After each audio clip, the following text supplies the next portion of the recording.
बिस्मिल्लाहिर्रहमानिर्रहीम कि मोहम्मद से वफ़ा तूने तो हम तेरे हैं, ये जहाँ चीज़ है क्या लौहो कलम तेरे हैं। अस्सलामु अलैकुम वरहमतुल्लाहि वबरकातुहू। लम्हा फ़िक्रिया के साथ आपकी मेज़बान सहरिश शेख आपकी खिदमत में हाज़िर। नाज़रीन, आज आपकी तवज्जो एक ऐसे नुक्ते पर करवाना चाहती हूँ कि अगर आप मेरा ये प्रोग्राम शुरू से आखिर तक गौर से सुनेंगे तो हम समझ सकेंगे कि यहूद व नसारा और बैरूनी ताकतें किस तरह मुसलमानों और पाकिस्तान को बर्बाद करने के मंसूबे, साजिशें और चालें खेलने की मुसलसल कोशिशों में मसरूफ़ और सरगर्म नज़र आती हैं। अल्लाह ताला फरमाता है कि मैंने मर्दों को दाढ़ियों के साथ जीनत बख्शी। इस एक फरमान की तमहीद का तूलो अर्ज़ इतना लंबा चौड़ा है कि अगर कोई आलिम दीन इस फरमान की तशरीह करे तो शायद इस एक फरमान पर पूरी किताब लिखे। लेकिन मैं यहाँ इस फरमान का मफ़हूम और ख़ुलासा अपने अल्फाज में बयान करने की कोशिश करूँगी।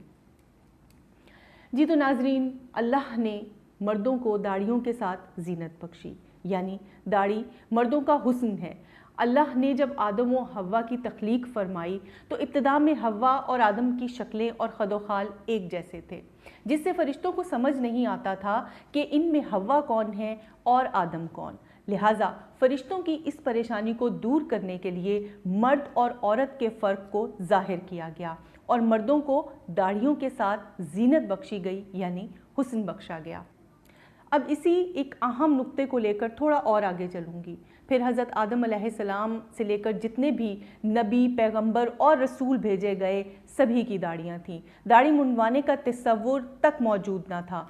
सबसे पहले कौम लूत में दाढ़ी मुंडवाने का फ़ेल ज़ाहिर हुआ। कौम लूत को तबाह कर दिया गया। अल्लाह का अज़ाब कौम लूत पर नाजिल हुआ। हज़रत लूत अलैहिस्सलाम के बाद फिर नबियों, रसूलों और पैगंबरों की आमद का सिलसिला जारी रहा, मगर दाढ़ी मुंडवाने का जिक्र इसके बाद नहीं सुना गया। यहाँ तक कि ख़ातमुन नबीयीन, नबी आखिरुज़्ज़मां मोहम्मद सल्लल्लाहु अलैहि वसल्लम का ज़माना आ गया। उस दौर में कुफ़ार की भी दाढ़ी हुआ करती थी, जिसकी सबसे बड़ी मिसाल अबू जहल और अबू लहब हैं।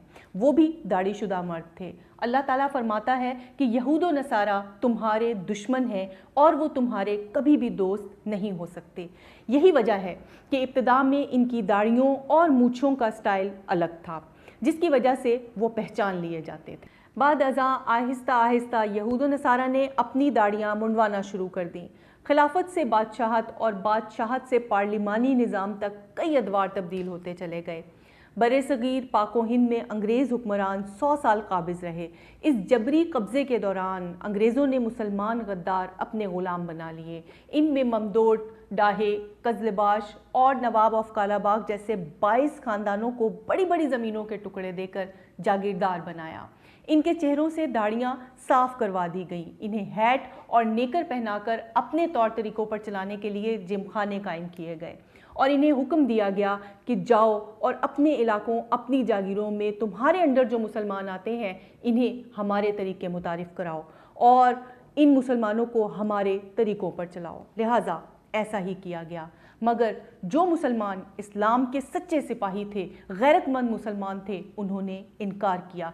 नतीजतन उन पर जुल्म व सितम के पहाड़ तोड़े गए। या तो वो शहीद कर दिए गए या जबरन मजबूर हुए।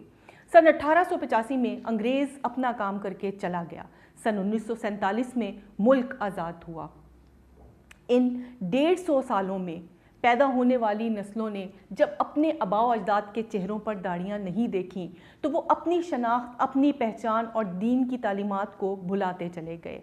ये 22 ख़ानदान आज भी 22 करोड़ लोगों पर मुसल्लत हैं, बल्कि उन गैर मुल्की क़ुव्वतों का साथ देने के लिए, हमें अपना ग़ुलाम बनाने के लिए उन ख़ानदानों में इजाफ़ा हुआ है।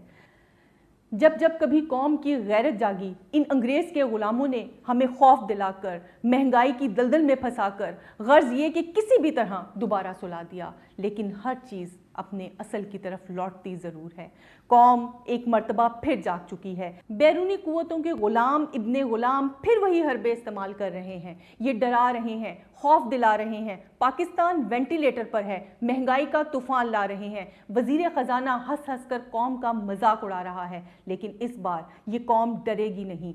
اس بار یہ قوم لڑے گی اور انشاءاللہ جیتے گی، اور یہ جیت اللہ کی حاکمیت کی ہوگی، یہ جیت پاکستان کی ہوگی۔ لمحہ فکریہ میں اس سے اگلا پروگرام ناظرین کی فرمائش پر طارق اسماعیل ساغر کی تصنیف سے ماخوذ ہوگا۔ انتظار کیجیے گا، لے کر انشاءاللہ جلد حاضر ہوں گی بشرطِ زندگی۔ آج کا پروگرام پسند آنے پر لائک کیجیے گا، کمنٹ کیجیے گا، شیئر کیجیے گا۔